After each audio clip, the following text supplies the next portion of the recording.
Alors, là, c'est la guerre des prix. MG casse ses prix, BYD casse ses prix. Donc, l'Europe, ils se disent, bon attends, il y a un truc qui va pas là. Pourquoi ils arrivent à casser les prix alors qu'ils ont plus de bonus? Donc ils vont inspecter les bureaux de BYD, Geely et SAIC. À l'issue de cette investigation, l'Europe déterminera s'il convient d'imposer des droits de douane aux constructeurs chinois ou non. Oh là, alors là, les droits de douane, ouais. Attention quand même, hein, parce qu'il pourrait y avoir des répercussions assez graves par la suite. Ouais, ça fait peur. Des sources relayées par Reuters ont déclaré que l'Europe allait mettre à exécution ses menaces vis-à-vis des constructeurs chinois spécialisés dans les VE. En effet, la Commission européenne cherche à savoir s'ils représentent une concurrence déloyale ou non. Von der Leyen a déclaré en septembre dernier que les voitures électriques chinoises étaient vendues sur le sol européen à des tarifs maintenus artificiellement bas par d'énormes subventions publiques.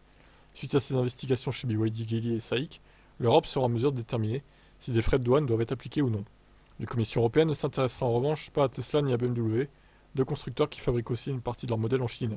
Cette enquête vise à déterminer si les voitures électriques vendues par les entreprises chinoises bénéficient injustement des subventions de l'État. La maison mère de Volvo, Geely, est la seule entreprise à avoir répondu à cette annonce. Pour tout dire, le géant chinois a simplement repris sa déclaration d'octobre, selon laquelle toutes les lois en vigueur sont respectées au sein du groupe. De son côté, le ministère chinois du commerce n'a pas encore réagi. Ça ne saurait tarder. Les visites ont pour but de vérifier que les réponses des constructeurs automobiles chinois collent à la réalité. En parallèle, les investigations avancent. Olaf Gill, porte-parole de la Commission européenne pour le commerce, a déclaré que l'institution avait sélectionné un échantillon représentatif de producteurs chinois et européens qui ont déjà répondu au questionnaire. L'Europe estime même avoir des preuves que la Chine aide illégalement ses constructeurs.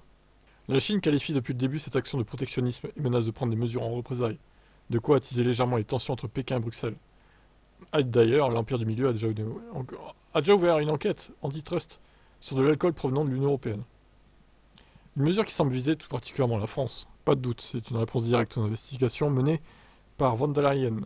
Les visites chez BYD, Geely et SAIC auront lieu d'ici février. Les modèles chinois se vendent en moyenne 20% de moins que ceux fabriqués en Europe par les constructeurs historiques. Ok, bon, va falloir surveiller ça parce que ça se trouve, au bout d'un moment, ils vont être condamnés entre guillemets et ils vont devoir payer des frais de douane, hein, ce qui va augmenter artificiellement les prix des voitures chinoises et ils ne pourront plus baisser les prix comme ils le font actuellement pour contrer la disparition du bonus. Vous pensez qu'ils vont trouver des trucs ou pas pour les condamner? Oh, à mon avis, quand on veut trouver quelque chose, on le trouve. Et ils vont tout faire pour leur mettre des bâtons dans les roues, c'est sûr.